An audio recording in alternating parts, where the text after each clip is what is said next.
this is where you go. Welcome to the Mizzle Dub Show, where they know sports. If you wanna know about sports, this is where you go. First down, touchdown, first down, touchdown, yeah. First down, touchdown, yeah. First down, touchdown, yeah. First down, touchdown, yeah.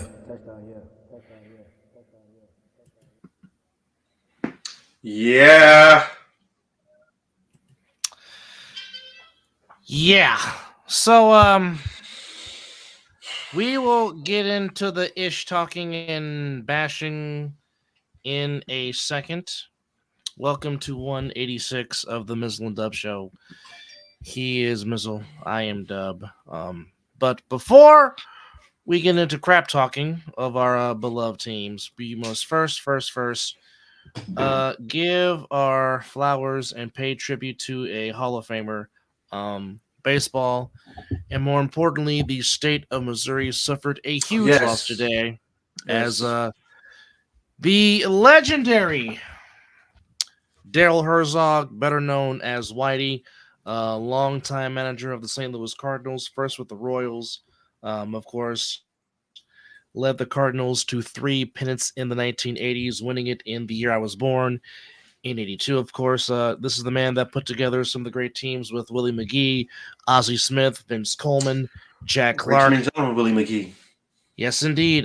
Tommy Herr. Before he went to the Mets, Keith Hernandez, Joaquin Andujar, Todd Royal. Yeah, a lot of good players. Good names right there. Yeah. Came under the tutelage of Whitey Herzog. But I mean, the man lived a fantastic baseball life, without question. Whitey Herzog, Hall of Famer, went to the Hall of Fame in 2010 as a manager. Of course, he did play Major League Baseball, but lived a fantastic life of 92 years. Man, certainly lived. He was the third base coach for the Miracle Mets in '69 when the Mets won the World Series in '69. So I mean, he has left a mark wherever he's went. Of course, first before he had success with the Cardinals, he was he was the guy that brought in the tutelage of Frank Wright, George Brett, Hal McRae, and those great Royals teams of the mid to late 70s when the Royals and Yankees had some fantastic battles for 3 straight years in the ALCS. But Darrell Norman Albert Herzog, Hall of Fame manager for the Cardinals, passed away at the age of 92. Certainly one of the all-time great managers in Major League history. So our thoughts and prayers go out to the Indeed. St. Louis Cardinals organization, the Royals organization, and of course the Herzog family. Certainly want to give our flowers to him. And also, in addition to that, a very distinguished, solid NBA career comes to an end as Blake Griffin announced his retirement from the NBA. Of course, drafted by the Clippers. I mean, people will say what they want to say, but Blake, along with Chris Paul, made the Clippers very, very relevant. Lob City. And that was some very fun basketball to watch, especially with those two, how they would just set up the alley-oop. But finishes his career with a 19 points, 8 rebounds, and 4 assists per game. Like I said, a very, very solid career. 6-time All-Star, Rookie of the Year, 5-time All-NBA, was a part of the rookie team. Unfortunately, his body just gave way. Played 8 seasons with the Clippers, 4 with the Pistons, 2 in Brooklyn, and then finishing last season with the Celtics. Of course, certainly in this era, one of the best in-game dunkers of all time. I'm glad you said in-game dunker and not slam dunk champion. Because you don't get tutelage points from me from half-ass jumping over a fucking car.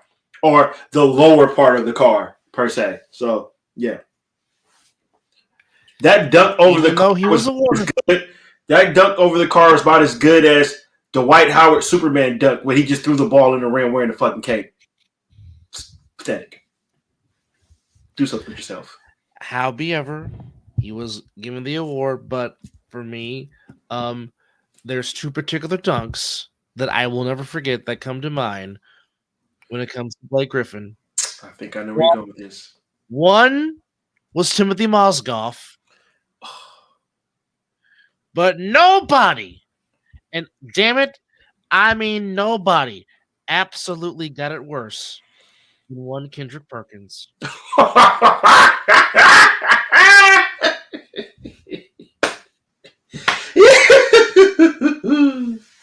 Kendrick Perkins felt the absolute fury of Blake Griffin and just the Hall of Fame legendary. Look out below! The longtime legendary Hall of Fame voice of the Clippers, Ralph Lawler, described it best. And if you never heard Ralph Lawler liked Chick Hearn had some great Lawlerisms. One of them being "Oh me, oh my." I mean, it just. But I will also say, a what's the word I'm looking for? An honorable mention also goes to when Blake almost put his whole junk in Pau Gasol's face when Blake dunked on Pau Gasol and said, "Pau, I can't see you," but I actually had the privilege of seeing Blake play live at the Staples Center against the Lakers. Actually, the Clippers actually won that game against the Lakers, but a very solid, distinguished career. Blake Griffin was fantastic at Oklahoma at college under the great Lon Kruger. Very solid career. Even though his body was not cooperative with him, still played 14 seasons. That's something to hang your hat and be proud of. So kudos to Blake Griffin and a very, very solid NBA career. But now we will get into it. I will say this. The damn Lakers better thank the good Lord that Zion Williamson had a leg injury. He was about to single-handedly win that game by himself. Yes. While the Lakers were up double digits, by the way. They were up double digits, by the way. But that man was a force. Now, again, we've always said this, and I got 2 jugs of water because, trying to give a Dookie a compliment is far-fetched from both of us. But however, we always knew the talent was there with Zion Williamson. Yes. We've always known that. Yes. And this particular season, he really, for lack of a better term, he really showed his ass. But tonight... Well, he got his shit together. Tonight. Yeah. But tonight, albeit in a losing cause, get out my way. Get out my way because I'm coming. But be it as it may, the Lakers did just enough. And because of LeBron and KD, because they not let me finish. I said it was not because of AD and LeBron because they both shot the ball like shit tonight. I mean, Davis shot 6 of 16, LeBron shot 6 of 20, but actually it was D'Angelo Russell that decided to show up tonight and shot the ball well. How many threes did he make tonight? Lakers or last night? Was it about 4? He was 5 of 11 from. He had 5. Do you know the spread? He was 5. The spread was 3.5 for him to make. I told that tall SOB to take that. I told him, but he didn't want to listen to me. He won't listen to me. Well, I'm gonna say, as you were giving the stats, I'll say this: Zion, after he made that bucket and got hurt, the game was tied.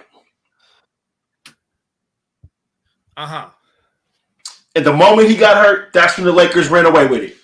So, and I did mention this to a Laker fan at my job, and he was like, he don't wish injury, but the moment he saw Zion gipping, he was a happy Laker fan because he saw the writing on the wall.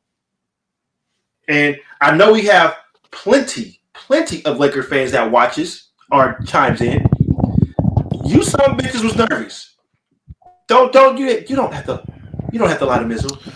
You don't have to lie to Mizzle. You can just say you won, so you can be honest. Well. I'm going to say this now. Good luck. If you were nervous last night, you're sweating bullets right now because all you have to do is now go play the team that swept you 4 straight in the conference finals last year. And oh, by the way, you don't think he's gonna wake up and say, you know what, I'm gonna get one in game 1 on the weekend? Man, he might get one the whole series. He might average one the whole series. Okay. Here comes the hating Laker fan. Oh my God, we don't have no. Can we get past the subject? Let's move on. I don't need to jump on my Facebook and hear who else. Will that be Mr. Marshall or Unk? No. That's Unk. We're not gonna give him the time of the day right now. He can make all the comments he wants to. I might graze and look at it, give it a little overlook. Uncle Riley, I love you. I respect you. But realistically, the Lakers will be lucky. And I'm not saying this as a Laker hater. I'm saying this as putting my hat on. Lakers will be lucky. I'm saying it as both. Lakers will be lucky if they get one game against Denver because how are you going to beat that team 4 times in a series? Hey. You know what? So you know what? Fine. I'll cave in. I'll give you a little time. So you guys play on Sunday. Yeah. If you're looking forward to watching your team get swept, by all means, go ahead. If that makes you sleep better at night, that my Dubs are at home. Okay. Cool. Hey, at least the last time we made to a championship, it was a full fucking season. If you want to go there. He went there. Oh God. If you want to go there. So he went there. Oh God. Hold on to that Mickey Mouse trophy. Go ahead and watch these 4 games where you might lucky if you get one. That means somebody must have poisoned the food out there in Denver by accident and hurt the team. So go ahead. Hey, it was Laker fans saying they wish they didn't win this game. They were trying to avoid the Nuggets because you're nervous. Okay. Mr. Catazzoli, first off, thank you for watching and good luck on Sunday. But here's the thing. Kobe's was more impressive because it was an actual moving car that he jumped over and cleared it with ease. Thank you. As opposed to Blake Griffin jumping over the hood over the front of the car. The front of the car? The hood. Bro. Yeah. Bro. The hood. Bro. But no, I mean. And wait, and you kind of touch your legs in to get over it. Come on. Then not to mention, Kobe was taking bets, and Ronnie Turioff had to pay him. Like I said, Kobe Bean Bryant was something else. Different human being, man. Couldn't stand the team that he played. Couldn't stand the team he played for. But wait, whoa. There was besides this Kobe that turned into the Mamba that started to wear 2-4. There was only one style of Kobe that I really respected because that man was just playing lights out basketball and he was unstoppable. The Fro. And the Fro Kobe was a bad motherfucker. The number 8. Oh, the number 8 from. Like I said, and I've said this many times, and we've said this many times on this show. The number 8 Kobe once hit your soul. Yeah. The number 8 Kobe is like the first was like the first phase of the Undertaker. He wanted your soul and wanted to put you in a body bag. Mm-hmm. Okay, now 24 Kobe. 24 just said, "I'm going to do this, this, and this. You're not going to stop me, but I'll just embarrass you anyway. But I'm telling you what I'm going to do." That was 24 Kobe. But number 8. Well, we if you would let us continue to finish talking about this piece of crap organization, we'll get to about the Warriors and what they're going to do. But since you Laker fans want to hear us talk about this, you guys are happy about that you're just about to go get swept in Denver. I can't wait. I can't wait till we do shows and we come out here and you know we have this sad Laker face. Well, what did you expect? Did you guys literally think that you're going to go to Denver and win one? One? You might get one at home because they might want to win it back in Denver. So yeah,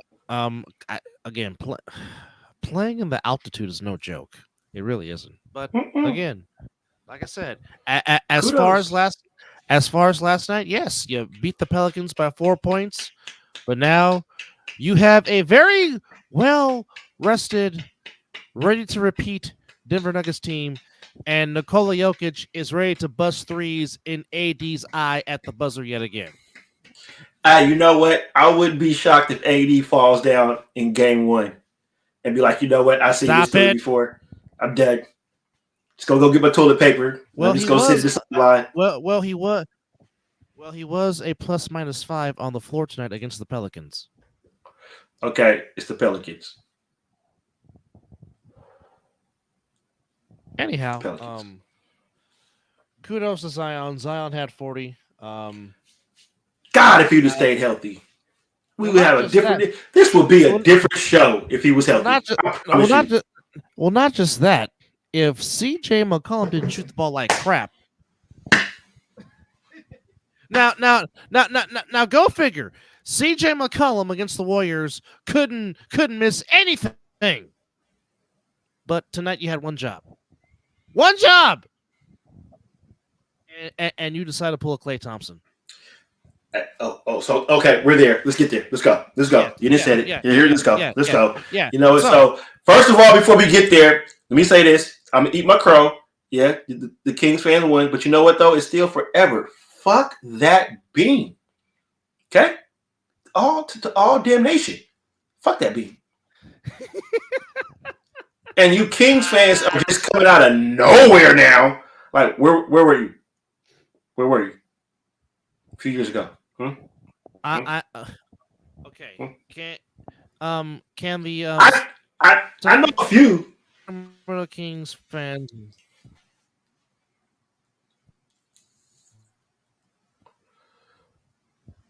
Man, you know what? You know what? These are all privileged ass Laker fans, man. Michael Thompson, Thomas Robinson. Where were you Kings fans when you had those guys on your team? It's okay. I'll wait. I'll wait. I'll wait because let me ask you these Kings fans this question. Do you remember the last time you guys actually won a playoff series? You probably don't, so I'm going to tell you. The last time you won a playoff series was 2004. It's 20 years ago. Well, we were 3 years removed from high school? Yes.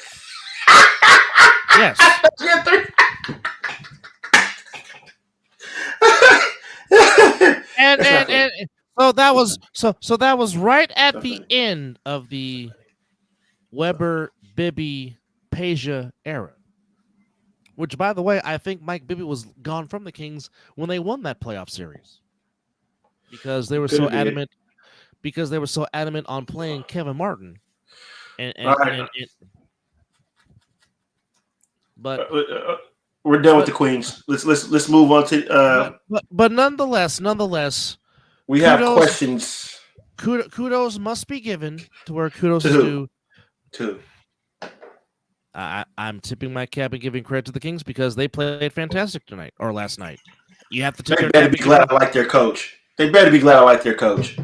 It's about that. Besides De'Aaron Fox and Malik Monk, that's about it. That's where I draw the thing. line. Malik Monk didn't even play. Kevin Herter didn't even play, and that 24-point victory, if those two play, could have been 30+. In other words, if those two were playing, the Warriors would have got skunked out the gym in Sacramento. Smacked. Okay? And so to answer your question, the excuses, I have no excuses. There's no excuses for this team. They play like crap. I mean, one of your best sharpshooters couldn't find the fucking ocean with his boat.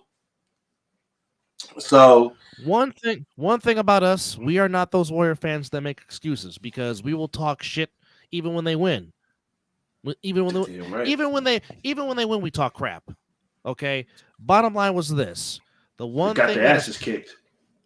thing that has plagued this team throughout the Steve Kerr era has been turnovers, and it reared its ugly head again tonight. They had 16, and also they couldn't grab a damn rebound. I think the Kings was killing them on the offensive glass. Those 16 turnovers turned into 20 Kings points. Oh, that'll do it. That's the Achilles heel. Turnovers and can't get rebounds. Not to mention, Keegan Murray could not miss tonight or last night. What, he had 32 of them things? He had 32 in the buckets. It seemed like everything Keegan Murray threw up, it seemingly hit the bottom of the net. It did. Yes, sir. Go ahead. Go ahead, sir. Go ahead. Do you think the Kings wanted a little bit more because they still were feeling of what happened to him last year with Kobe? I mean, with Curry put him to sleep. Absolutely. You know, do you think they came in with a little? You would have to be a blithering idiot not to think that, brother. Hey, to tell you the truth, me being a basketball player, if Curry did that on our court, and we had the chance to put them out the next time around, damn right. I'm pulling up from the park, brother. I'm pulling up from where I live at in Folsom. I'm pulling up. That's how far I'm shooting threes. Straight up. Oh, that's where I'm pulling up. That's staying on the billboard until I beat you. Absolutely. Oh yeah. Absolutely. Oh yeah, and you know they still have that smell of the Warriors' victory in that locker room. You know, but you know, yes. I love it. But you know, we credit is due. They came out there with a better game plan. Not going to say that they're. It's almost like, you know, when you've been there enough. It's like the Giants. The Giants were playing a lot of baseball, and so towards the end, you started to see, hey, starting to catch up to us. Mm-hmm. You know, so everything good thing comes to an end. Now it's time to rebuild. Now here's the thing, and I will give them their swan song. Okay, like I said, in the 41 years Mizzle and I have been living, all we wanted to see was the Warriors win at least one. Because Don Nelson, I love you, but fuck you, because you took away Run TMC too early. They only played together for 2 full seasons, and you broke it up. God only knows what could have been if you could have kept those 3 together and build around it. Who knows what could have happened. Super team before they were talking about super teams. Okay. If you add Sprewell to Mitch, Tim, and Chris, then you add Weber to Mitch, Tim, and Chris. Then eventually you added Ronnie Cycli. Thank you, Don Nelson, for Tom Gugliotta. Thank you. From the bottom of my heart. Thank you. Exactly. Okay. Who? And I commend Joe Lacob and Peter Guber for keeping this core 3 together for as long as they did. They did say no money expense. Again. But now it's time. 420 wins, 6 finals appearances, 4 championships. By far. I know. Some say should be 6 for 6. However, LeBron earned that one. That's about the only good comment you're gonna get out of me. No, I'm talking about 2019, more specifically to 2016. Oh. I'm talking about if KD doesn't blow out his Achilles and Clay doesn't hurt his knee. That's now that's the one. They still had a chance. Okay, 2016. If 2016, if Draymond doesn't stop touching people's testes, they go back to back. Or not even that. If Iguodala does just a pump fake, just a pump, and smile as he flies by when you make this layup and you win the or dunk the ball. Damn it! There's my cousin. There it is. You know what? I know it. You can't say it, and you won't say it, but I'll say it for you. Fuck that beat. There it is. That's the terminology that should come off on this show right about now. But yes, as my cousin would say, F that beat. But yeah. But we're moving. But so we have another question. But go ahead and finish what you want to say, Dub, and then we'll get to the question. I'm just saying 420 wins, 4 championships, best regular season record ever. You won't remember that. True enough, but I'm just putting it out there. Curry becomes a 2-time MVP, first unanimous one ever in the history of the association, becomes the finals MVP. Clay scores 63 quarters, goes off for 37 and a quarter. Curry, the greatest 3-point shooter that God has ever created. 100%. Again, talk about a spoiled fan, right? That only wanted one. Like Rod Brooks said, be grateful that it happened, and it did. By far, this has been the greatest era of Warriors basketball since they came to the Bay Area in 1961-62.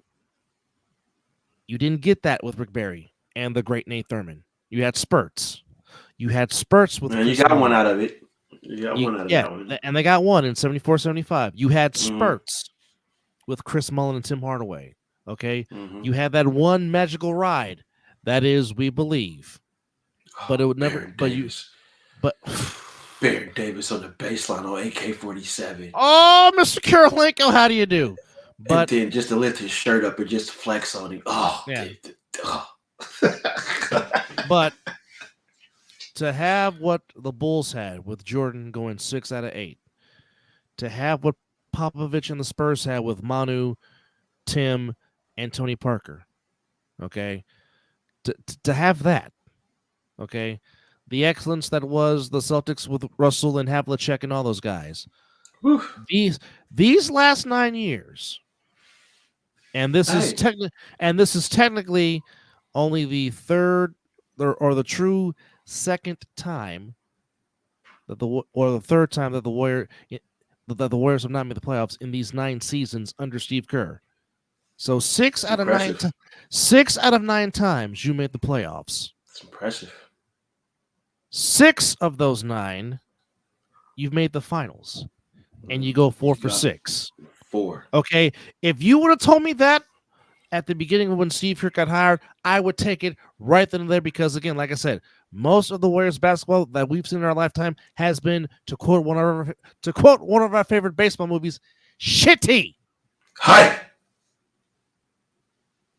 Now, to answer the question, I said Brandon Pazinski, Trace Jackson Davis, Jonathan Kuminga, Moses Moody.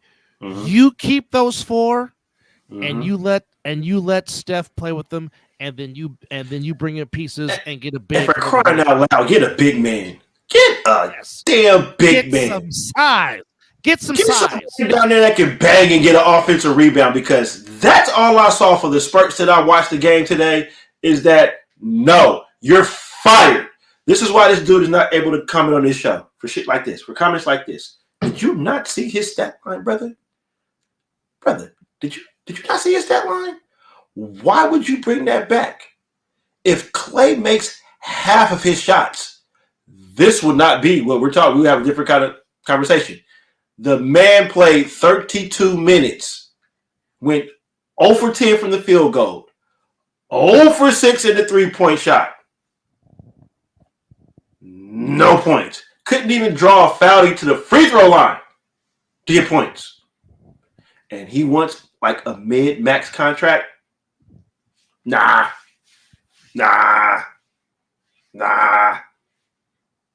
You can go take the rest of your career down to somewhere in LA. Go to Inglewood. I know that's where you want to be right about now. You say you want to be down here in the Bay, but I think Clay is gone. Now you can't. How do you get to the podium and ask questions, answer questions with that stat? I would not want to talk to the media. I would need a day to relax. But you know, Clay is going to be. Clay had a bad season last year too, bro. What are we watching? Clay has been dwindling since his injuries. And I was given the benefit of the doubt with Clay because I saw the offense leaving, but I was like, no, Clay can still play defense. He can still go play on the 1 or the 2. He can't even do that no more. That's breath of fresh air. That's not to take away what Clay has accomplished. That's not to take away. That's not to take away what Draymond has accomplished. But these two, telling you what I'm seeing now. These two have unfortunately become liabilities. And Draymond Green, yes, I'm getting to you. Shut up. The biggest one. You talk too much. The biggest one. Don't sit there and talk about, I don't get off on playing games. Well, you needed to, because where were you tonight? But then again, ready to do a podcast. That's where he was at. But then again, where have you been all season, Draymond? Where have you been? Doing this. Okay, and I'll be ballsy enough and say this. The Warriors have had drama the last 2 seasons because of you, Draymond Green. Because of you. Oh yeah, I'm going there. Oh yeah, You're not lying. I mean, there's no lie detected. We're going in balls deep. This drama the last 2 seasons, Draymond Green, is because of you, because of your mouth and because of your fist. Yep. Just turn Jordan Poole to Nothing. And that young man can ball. We don't win that Boston series without Jordan Poole. No. The clutch threes that he made, even in the playoffs, that man ruined a young man's career. And that's a shame because Jordan Poole is a baller. But because you, Draymond Green, got in your feels for whatever Jordan Poole said, and again, I don't know why somebody at that practice decided to film it to even bring it in more into the light. Well, I believe all practices are kind of filmed, right? Just so you can go back and you're not wrong on that, but still, why are you going to show that to media outlets? So now media outlets, especially TMZ, Hey, but you know, bro, if we go jump off the subject on that real for a second too, this. I know. And not to change the subject real quick, but why did Kevin Hart's best friend snitch on him? Why did? Yeah, you're not wrong. So, but the jump back on the Draymond Green. I mean, well, we as a fan base, well, as me and you, I'm not going to speak for the whole fan base. I believe I can speak for me and you when I say this. We're just done. We understood it then, but now it's like, bro, you are long at the tooth right now. That doesn't work no more. No. And when your coach, and when you have the franchise of the team over there damn near in tears because you're an idiot, you got to go, man.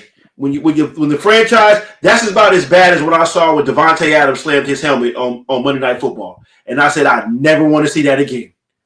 I never want to see the franchise of Curry over there confused. You never saw Steph Curry kick a chair on the court in a game. He doesn't show that kind of emotion. He's normally as even keel, which is why he leads by example, and that's why a lot of people take to his lead. When you have the franchise, the greatest shooter God created, and these are not my words, these are the words of Stephen A. Smith. He ain't lying. Okay? When you got the franchise showing emotion, not even high-fiving his teammates because that type of emotion, though. That type of emotion.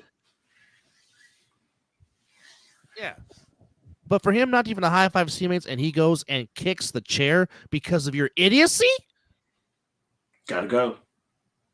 Because or as we say in the wrestling business, he went into business for himself.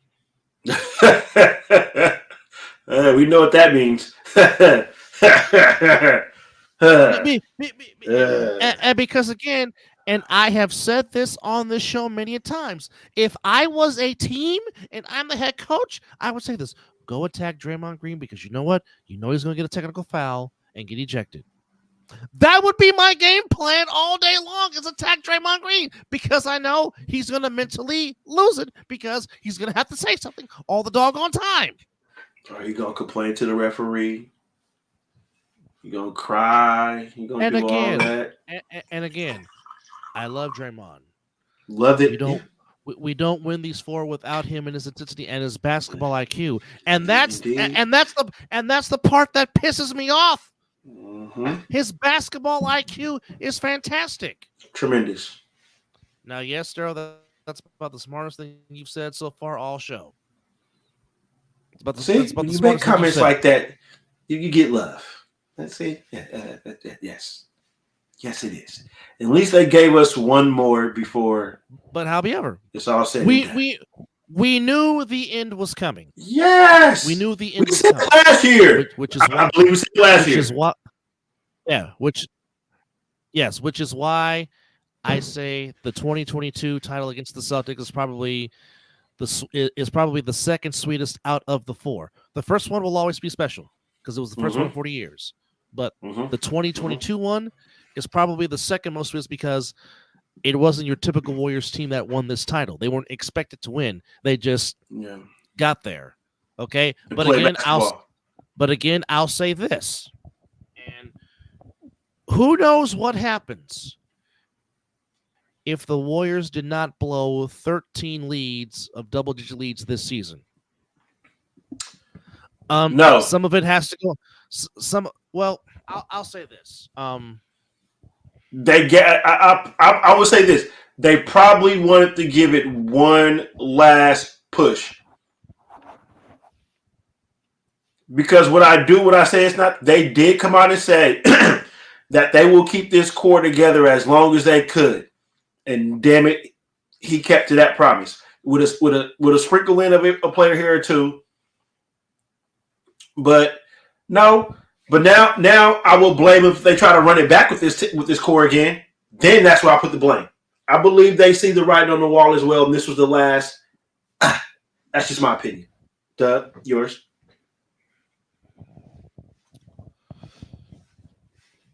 Like I said, and I will say this again, Moses Moody, Jonathan Kuminga, Trace Jackson Davis, Brandon Pozinski. Bringing those four back, plus Steph, bring in some size, bring in some bigs, bring in some veterans that can still go. Of course, because you do need some veterans to help mentor and hype up these young guys and give them to play their potential. But do you bring CP3 back? That is a tough one. Because I think he took his role well. He took it well. Chris Paul got the best out of Kuminga, Moody, and Pozinski without question. That's where anywhere he goes. In addition to Curry being Curry, if you bring him back for the same 1 year veterans minimum, I can ride with that because that takes a lot of pressure off of Steph trying to run the offense. But you've got to get some size. So you've got to see. We've been preaching that. My We've been first preaching that priority for is years, brother. We've been preaching that for. But first priority is you need to find yourself some. You need to go see who's the free agent as far as big men go, and I'm talking big men that have wingspan and length. That's what you need, because I know that they were trying to get one of the Lopez twins before they both signed to where they eventually signed. But I mean, something like that. That works. I mean, I get it. That's a try. They need a rim protector. Mm-hmm. That's what they need. They have not had that since Bogut. JaVale McGee, Bogut, and Zaza Pachulia. They have not had that since. Okay, but by the time they got DeMarcus Cousins was shot. Oh, but man, when he was there, it was fun to watch. He did have some moments. You know, now I'm trying to find Hell, didn't Boogie make it to the finals with the Warriors that year? One of the years they lost? Yes, in 2019, yeah, he was there. That's up. Now, I would have loved to see Boogie get one, though. That would have been nice for Boogie to get one. Now, that would have been nice.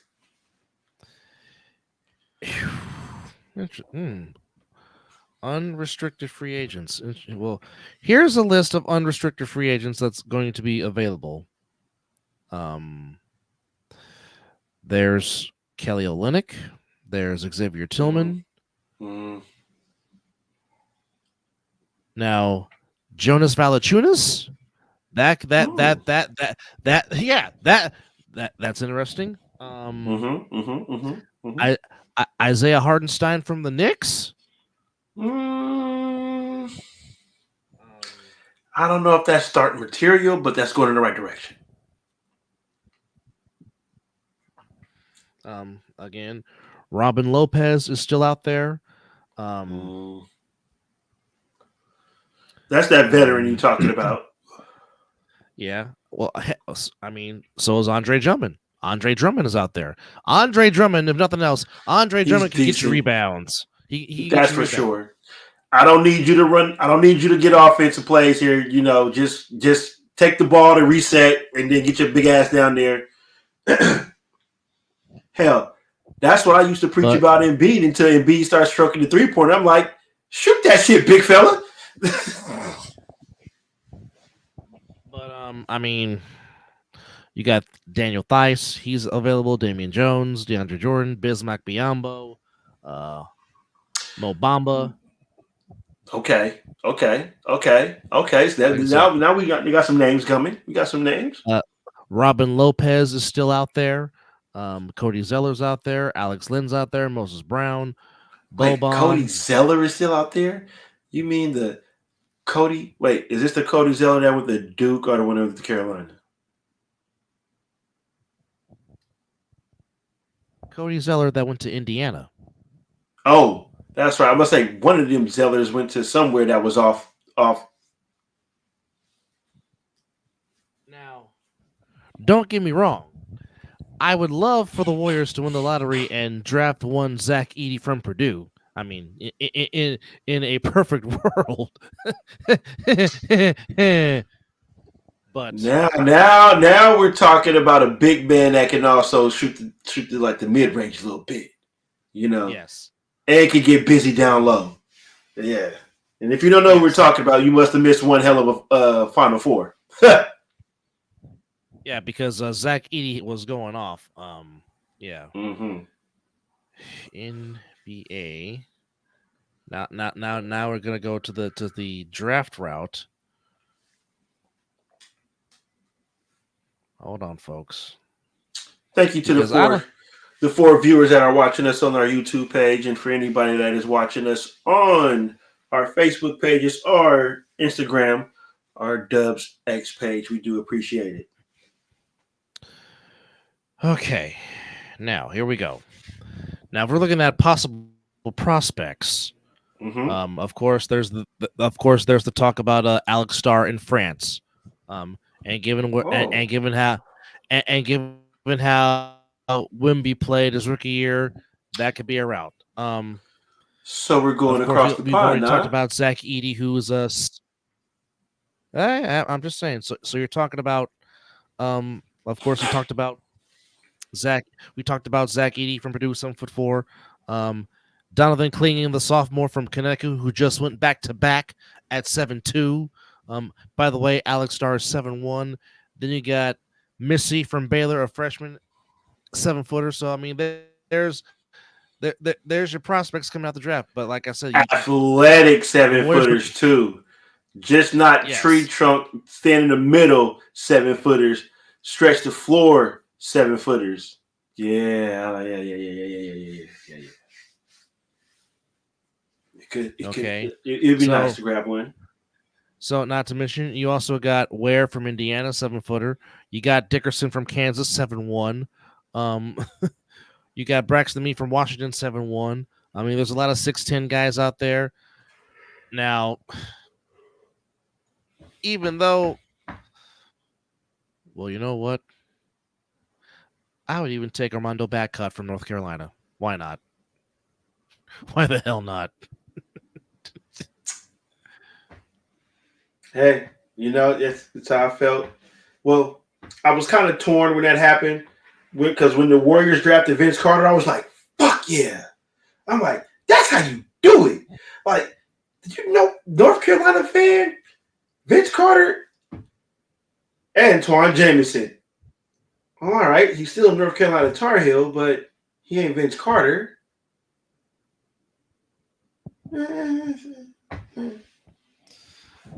There's also there's also Deron Holmes from Dayton. Like I said, we already talked about Adam Bona from UCLA. So I mean, there are some guys now. If I'm going to pick for the free agent, if I'm going to pick from the free agents, the two guys that I would take right now is obviously Robin Lopez and Valanciunas from New Orleans. That's who I would take directly immediately if I'm going for the free agent pool. Because obviously, just the veteran presence. Yeah, because you need that. As far as I mean, obviously the draft lottery has not happened yet, and normally that happens during the playoffs. So sometime in the cup, maybe between late round one, maybe started round 2, you might get that going. So we don't know where the Warriors will fall under in that draft lottery, and obviously wherever they fall, obviously you pick the best player available. Now, obviously, the NBA draft is not what it used to be, obviously because the one and done, obviously because the contract stuff that they deal with overseas. But if you're the Warriors, you definitely have to go. You have to find some length and some wingspan with these bigs, because obviously if you don't, you're gonna keep going through the same thing you went through the last couple of seasons, to where when you play a team with size, and you get out rebounded, and you get out rebounded, it happens. So I mean, hopefully that answers all the questions. Like I said, we appreciate this last 9 years, 420 wins, 4 titles, but again, yes, we all know at the end of the day, number 23 and number 11 will be hanging up in the rafters with retired jerseys along with number 30. But as far as the 2024-2025 season, you have to switch it up. Do you think? Okay, you're trying to say something, Daryl. Do you think the Warriors will what? Finish the rest of your question, and then we'll try to answer it. But nonetheless, while he types his question real quickly, quick recap in the world of Major League Baseball. Do you today, think the Warriors will follow the Spurs as concept? Well, I think they already kind of doing that already. Well, they have all these years. Now, if you're talking about taking a center, they should. Unfortunately, you cannot clone Wemby, but if they can find somebody with his skill set and and let him be the guy for the future, absolutely. If that center is there in the draft, absolutely, you take him and then you develop him. Hopefully, he wasn't injury prone. Okay, here's what I say about the whole James Wiseman situation. Unfortunately, COVID stopped his development, and that's just, and that's just the God honest truth. Now, if he has a full season in Memphis, who knows what his potential could be, because he's still struggling out there in Detroit. He's shown spurts, but it's just okay. And here's what people have to understand: 2020 killed a lot of these young guys' development. It did. Didn't matter what sport you played in: college basketball, college football, baseball, everything. 2020 was the worst thing that happened. It just was. So, well, unless you were a Laker fan. MICKEYMOUSE. Matter of fact, that's all. No. Wait, didn't the Dodgers win the World Series that year too? That wasn't even half a season. It was a 60-game sprint. Well, but the state of oh my goodness, we're living off Mickey Mouse trophies and not even completing the whole year. I'm sorry. Back quick recap of Major League Baseball. Goddamn Giants. Well, it wasn't Jordan Hicks. It was not Jordan Hicks' fault. No, the man picked his well every time he takes the mound. Yes, he has thus far. But again, Giants had a lead, couldn't hold it. The lowly Marlins come back. The Marlins beat the Giants 6-3, but that's okay because you get 9 a.m. Giants baseball tomorrow as the Giants try to win the series against the Marlins. Did you say 9 o'clock in the morning? 9 o'clock in the morning, first pitch, Marlins Giants. So you mean to tell me when I drop off your nephew, I can just come back home and chill and watch baseball? Yeah. Gotta go get some Davids. Yeah, you can with Javi Lopez. I got a couple. Dave Fleming. A couple bucks to get some Davids. All right. Marlins beat the Giants 6-3. There was absolutely no pitching in the desert as the Cubs and the Diamondbacks go into extra innings again, but this time it's the Diamondbacks getting the win 12, 11, and 10 innings. The Cubs actually had an 11-7 lead as Ian Happ hit a grand slam as the Cubs scored 6 in the 7th to take the lead, but the Diamondbacks got a run of the 7th, run of the 8th, run of the 9th. Yes, it is my Will Clark throwback batting practice jersey. Yes, that is from the Hum Baby era of Roger Craig and Will the Thrill. Let's go. But the Diamondbacks get the win 12-11. Cardinals beat the A's 3-2. Tigers beat the Rangers 4-2. Orioles thrashed the Twins 11-3. Phillies shut out the Rockies 5-0. In 13 innings, the Rays beat the Angels 7-6. Blue Jays beat the Yankees 5-4. The Blue Jays will have a chance to sweep that series. Thank you, Daryl. Tomorrow. In 11, the Guardians. Stephen Vogt getting the Guardians to a 12-5 start to the season. Kudos to Stephen Vogt. Guardians beat the Red Sox 10-7 in 11. And the Mets beat the Pirates 3-1. San Diego beats the Brewers 6-3. And the Braves, despite the fact that they lost their ace, Spencer Strider, for the season, they beat the Astros 6-2. Yeah, that's very.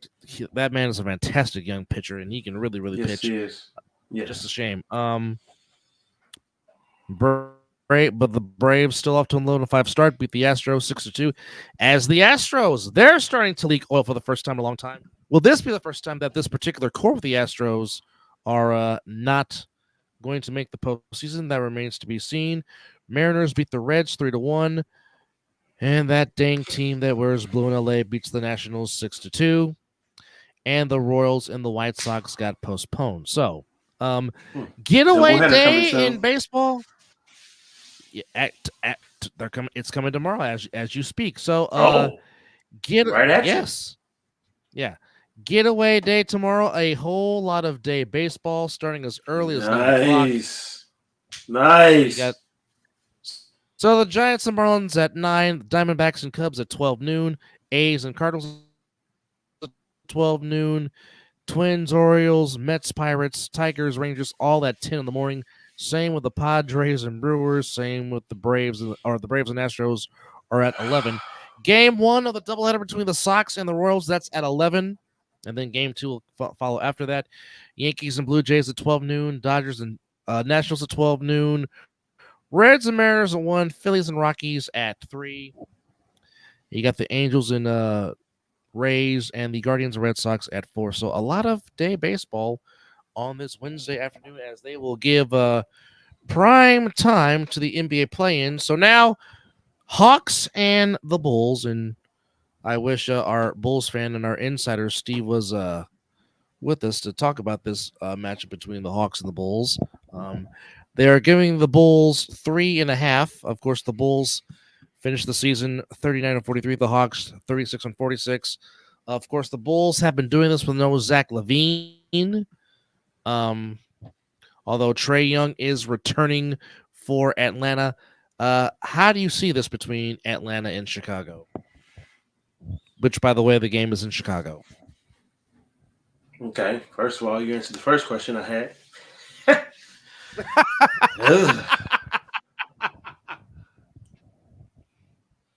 I don't know.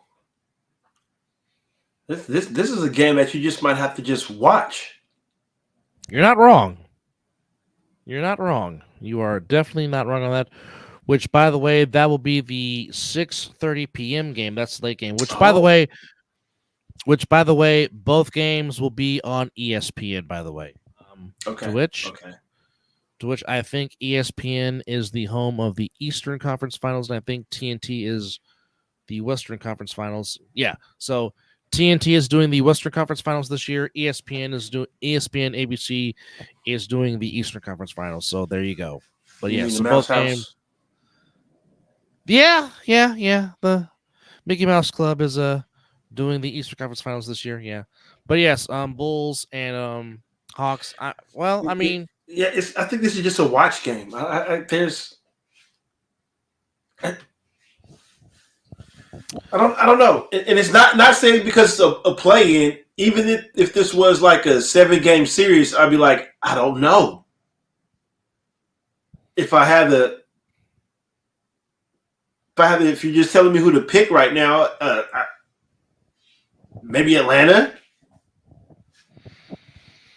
Well, I mean, it really depends on which DeMar DeRozan you get. Well, if you get if DeMar DeRozan is hitting the mid range, it could be a long night for Atlanta. But then again, like I said, now here's an interesting stat: the Bulls went 22-29 against the East, and Chicago has a record of 6-8 in games decided by 3 points or fewer. The Hawks had a 23-30 against conference opponents, and in games decided by 10 points or more, their record is 15-21. So they both play a lot of close games. So I mean, really, you can call this a toss-up. Yeah, just sit and watch. Yeah. But I'll give the slight advantage to the Bulls because they are playing at home. So there's that. And now this is where my co-host gets real nervous because he has to play that Heat culture. But more importantly than that, they have to play one Jimmy Butler, and they're always going to play, that tape, which I don't have to say, where Jimmy Butler says, "You picked Tobias Harris over me." But nonetheless, how does your 76ers attempt to beat the defending Eastern Conference champions? Push Jimmy Butler into row 2. Which, by the way, this game is in Philadelphia. Yes. Yeah. And they're giving Philadelphia 5.5. Well, what we have to do is just continue to play the same type of basketball that we've been playing the last 8 games to get to where we are now. It was ugly in because I told you I thought we were going to not make it in the playoffs, but they put it together. I mean, I have more faith in Nick Nurse than I have in Doc Rivers. So, but it's hard because this team is just so together. It's like the team like how you want your franchise to be. You know how you see the Heat are. But we just got to contain Jimmy Butler, man. Just don't let him have a Jimmy Butler afternoon. Not afternoon. I guess 4:30. I guess whatever evening. Just don't let him get in the paint. Don't let him get the offensive rebounds. I mean, you could pretty much say this was any player, but when Jimmy Butler got that bounce to him. When just like he in the post game just going stupid, like anything he throws up is just working. That's the Jimmy Butler I don't want to see. Frustrate him a little bit. Tobias Harris is going to have to be huge because you know who the focal point of the game is going to be. They're going to focus on Embiid and Tyrese Maxey. So pretty much everybody else is going to have to step up. If I can get – go ahead.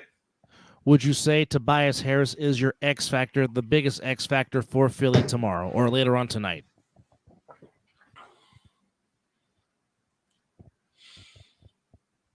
Yes and no.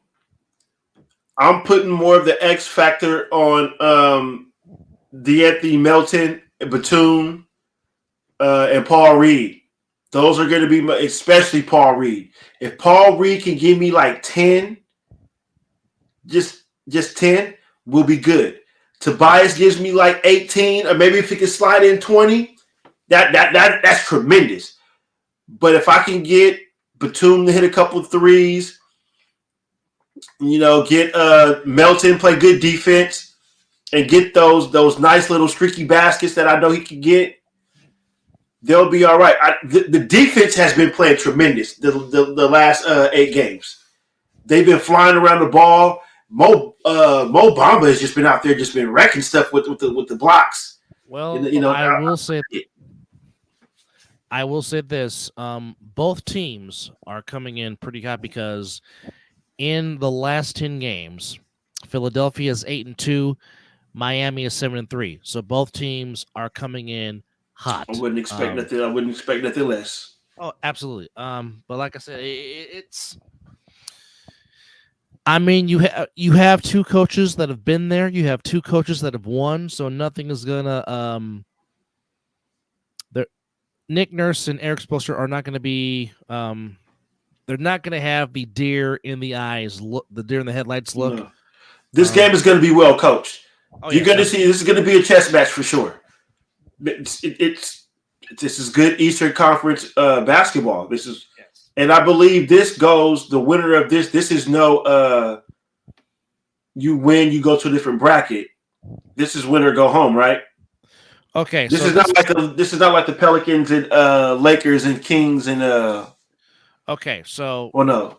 Okay, so this is okay. So the winner of the 8-9 game, they become.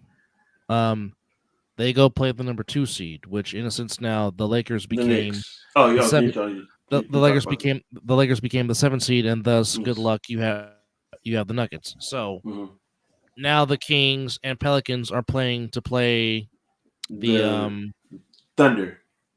The Thunder, who are the number 1 seed. So the winner of so Sixers is the 8-9 matchup. Yes. Is that correct? Okay, so no. Yeah. Yes. The Sixers. Wait, I thought the Sixers were the 7th. No, they can't be the 7th seed. Hold on. Okay, let's. No, you're right. It is 8-9, and then the Hawks and Bulls are 9-10. No, it's 7-8. Okay, so the winner of Philly and Miami, they will go play the New York Knickerbockers in round 1. Yes. And then the winner of the 9-10 plays the loser of 7-8, and they get the Boston Celtics in round 1. To which, again, some might say, if you're the Heat and Sixers, you really want to win this game because you'll be okay. Well, so no matter what, my Sixers have a fighting chance, win or lose. yes, They get that other, but I don't want them to lose. I don't want them to lose. I don't.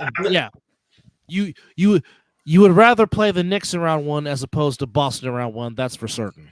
I don't think we're scared of Boston this year. We got a different mind. We got a different mindset.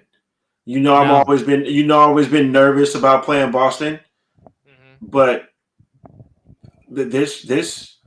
But here's my question. I don't think we're scared, especially if we're healthy. But here's my question about the Boston Celtics that really I don't think it's been asked, but I'm going to ask that question. I think there's a lot of pressure on Boston just to even get to the finals. Yes. Because the last couple of times that Milwaukee has been the 1 seed, there's been a lot of pressure on Milwaukee. And I think there's a lot of pressure on Boston, considering that they had the season that they had, and kudos to them, Boston played fantastically. Yes, they did. During the regular season. We cannot deny. We cannot deny. As much as I despise that team, I kicked. Hell, even in the year they made it to the finals and went up against our Warriors, that was a fantastic year they had that year, but they just wasn't ready. But now they could be ready this year. Now they could be absolutely. If they get it right. However, I think Drew Holiday is going to be a big difference. He's the X factor. He's going to make a big difference because he can play defense and he can score. Yes. So that's going to be a difference. He's the X factor if Boston wants to try to get number 18 on the parquet floor, without question. But that was a good move getting them too. However, I will say this: if I am the Boston Celtics, there is one team I don't want to see in round 1, and damn it, that team is the Miami Heat. That's probably the one team that will make Boston go, damn it, these assholes again. You know what happened last year? Yes, we do. Because again, Miami does not care. They don't, as they proved last year. They took the route. They took the losing route, won the next game, and then just rode that saddle all the way through to the finals. So the Miami Heat a season ago, not scared. En route to their Eastern Conference Championship, lost the first playing game, and then they proceeded to go and represent the Eastern Conference in the finals before they lost to the Nuggets. Well, you know what? As we keep saying on this show, Heat culture is real. Heat culture is real. Well, I would like that to happen again, to where my Sixers take care of business and then they get the Celtics in the first round. But you know what? I'm not trying to. I listen to a lot of sports talk radio, and I've been listening to a lot of Mad Dog, the Mad Dog station on Sirius XM, and I listen to Shine On Sports, and I also listen to Mad Dog. I listen to Shine On Sports dropping off your nephew in the morning, and then I listen to Mad Dog on the way to work, and they're both just saying that the Sixers and the Knicks will be television. Oh, yes, I agree. Oh, my God. Yes, I agree. That. Now, not saying that the Miami Heat and the New York Knicks would not be television as well, but I like what Doggy said in Adam Shine. They said we've seen that already. That's been shown to us, the Heat and the Knicks, Well, if you did get him to subscribe, Brian, we say thank you and we appreciate it. Oh, then we should be at 111 if that happened, and we do appreciate that. Thank you.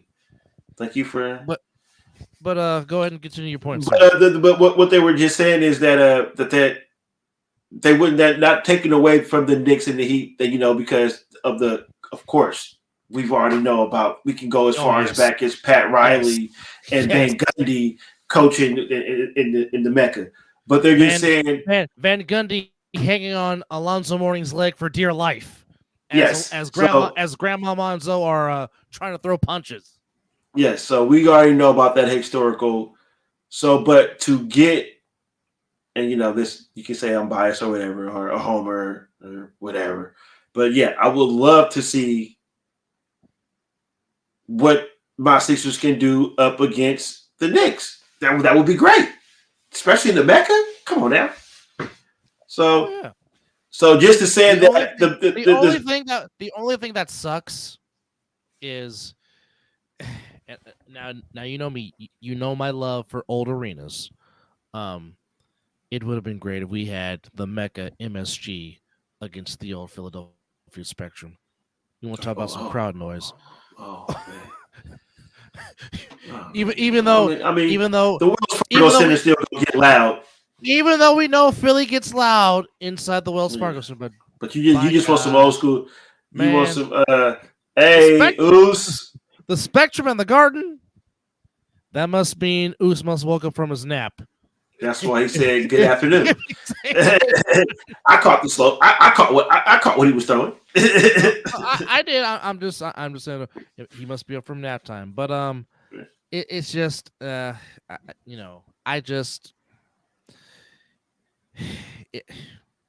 mean that really might be the best series if it happens round one in the East if it does happen between Philly and the Knicks, because I mean the Knicks just came out of the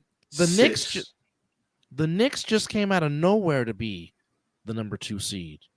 It's just like how did this happen?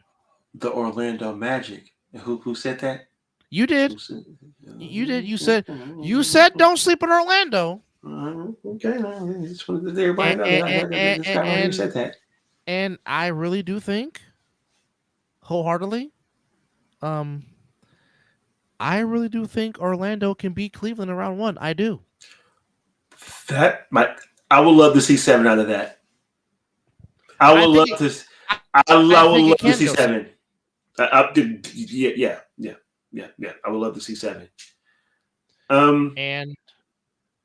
And I won't be surprised if Phoenix beats Minnesota. I don't think they will, because I just think Minnesota has too much size. You're not the first person to say that, and I'm like, well, Minnesota. No, hell, they Minnesota has toe with Denver. Yes, they went toe to toe with Denver. Minnesota has the size, but okay. If Bradley Beal, KD, and Booker both get off at the same time, that's hard. That's going to be very hard to count. See, when the Oos comes on the show, he always likes to just just win every time. Every time. Oos, are you saying you're a Cavaliers fan? Am I missing something? Because I know you are Tampa Bay Rays, Tampa Bay Lightning, and Tampa Bay Buccaneers through and through. Well, there's nothing down. Tampa ain't got a basketball team, so no, they don't. Unless you're cheering for the he's keeping it in Florida. Unless you no, hell no. Okay, I had to ask. To the hell no. I'm just asking. Now, I will say this: the Kings have a very tough road on Friday because they are playing a team they have not beaten all season. The Kings are 0-5 against the Pelicans in the regular season. Wow. Yeah. I will be glued to the TV watching that as well. And that will be on TNT at 6:30 on Friday, before the Smokers holiday. That is 420.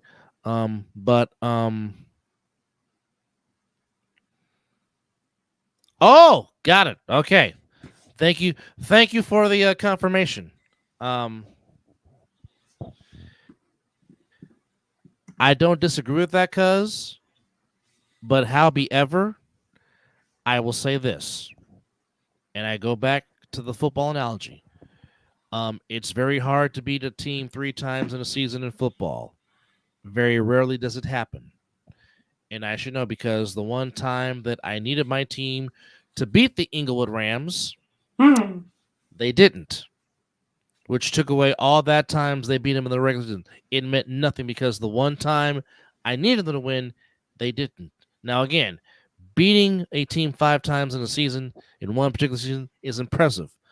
But to try and do it a 6th time, that's going to be hard to do. Now, I know the Pelicans can do it, and I guarantee you that CJ McCollum is not going to shoot crappy for 2 straight games. Nah. I guarantee you that's not going to happen. And Domas Sabonis is going to have a hard time dealing with a very motivated, pissed off Zion Williamson. Because I guarantee you, Given that injury is not bad. And we hope it's not bad because, like I said, the talent has been there, and you want to see that man playing at his best. Again, I agree. That beam can go F itself. I totally agree with that. But now, oddly enough, and De'Aaron Fox said this, he was wearing Curry shoes tonight. So some of that Curry magic was working for De'Aaron Fox, which De'Aaron Fox is signed to the he is signed Under Armour under the with Curry. So there you go.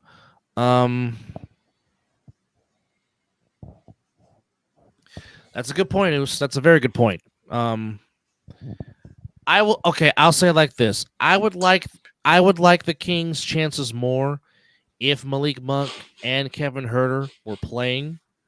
Now, eventually, if the Kings were to get by the Pelicans, eventually Malik Monk will be back in the playoffs. But unfortunately for Kevin Huerter, he's out for the season. So there goes that. But their chances will be a lot better if they had Monk and Huerter. But I'm just saying that CJ McCollum will be the key for New Orleans on Friday. If he goes off, and if Zion does play, and whatever you get out of him is a bonus. But nevertheless, that should be exciting. So today we have Bulls and Hawks. We have Sixers and Heat. Again, both games you can catch on ESPN, the worldwide leader. And then the loser of 7-8 will play the winner of 9-10. And then the winner of that has a date with the Boston Celtics in the first round. The winner of 7-8 becomes the 7th seed, and they will travel to Madison Square Garden to take on the Knicks. And then Saturday starts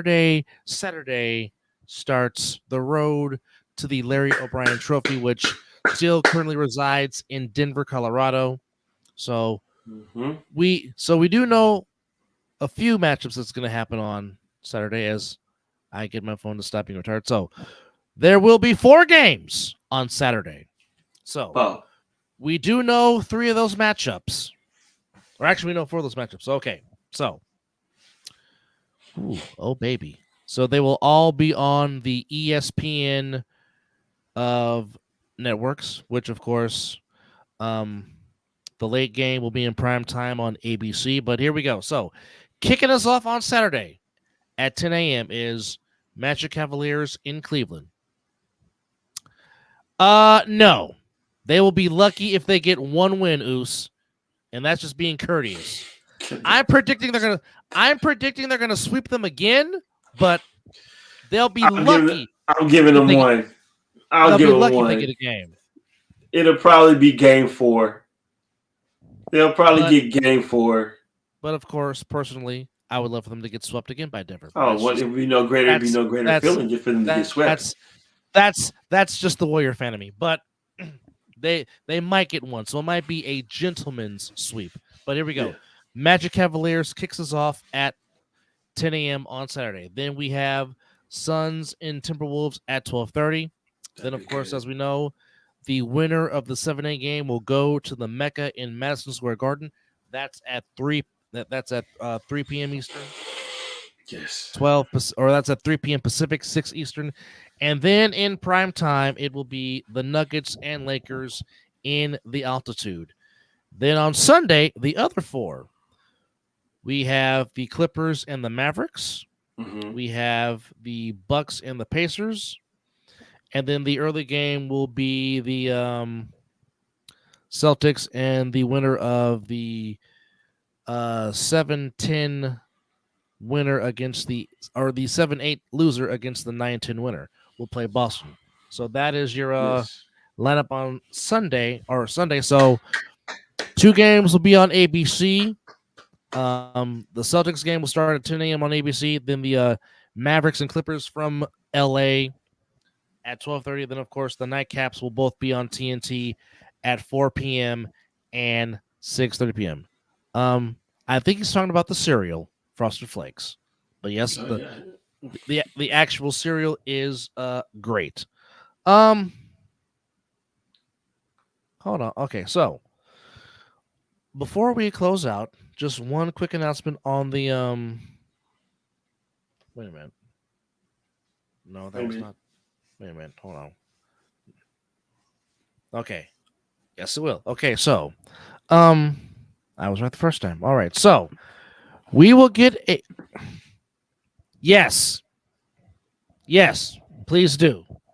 We will get the couch ready for them. Yeah, absolutely. Yes. You see, I got plenty of room. Absolutely. So, yes, one of the biggest rematches in women's boxing history will take place as the co-main event on the Jake Paul Mike Tyson card, which, of course, you can catch that exclusively on Netflix. But, yes, we will get – hold on as I go back to the article. Come on. There we go. It will be Katie Taylor and Amanda Serrano co-main event on the Mike Tyson Jake Paul card that you can catch on Netflix. Wow, here we go. And also, Boots Ennis has now signed a deal with Matchroom Boxing, so now Eddie Hearn will be promoting Boots Ennis's fights. So there you go with that. Hopefully he'll get that mega fight that he deserves. Yes. And looks like Anthony Joshua is looking to have a fight in September at Wembley Stadium. Yeah, against who, we don't know. But we will find that out. But of course, the one that we're waiting for is taking place in Saudi Arabia for the heavyweight championship of the world. As we will have an undisputed champion in Alexander Usyk, and of course Tyson Fury. Can't wait for that. But nonetheless, it is nap time. Well, nap time for me. Mizzle's. Oh, it's still nap time. No, it's still nap time. Well, it is nap time for the both of us. Well, but I'm gonna lay down, and then I'm gonna hopefully float into a sleep. Well, it's definitely nap time.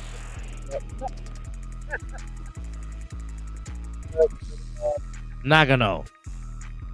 Anyhow, we appreciate and good night to you two. Enjoy the rest of your Wednesday. Thank you for chiming in as always. Thank you to all of our guests that have watched on whatever platform that you watched us on. We appreciate you wholeheartedly. And 5 o'clock somewhere. It is 5 o'clock some damn where here on the Mizzle Dub Show. And yes, we will be back tonight to talk about what happened in the Eastern Conference portion of the play-in tournament. So now here's a question. Yes. Do I wake up and start with Giants gear? Because you already got my Tyrese Maxey jersey out. It's already laid out, so I will be wearing it for sure. But the question do I wear the Maxey all day? Or do I put the Giants gear on and then change into the? I would say do both. I would say prepare to watch baseball in the daytime, and then when it's time to put on the Sixer gear, put that on. So because I will be watching baseball. Represent all outlets because you got plenty of You'll have plenty of daytime baseball to keep you company until the Sixers and Heat play on ESPN. That's for doggone sure.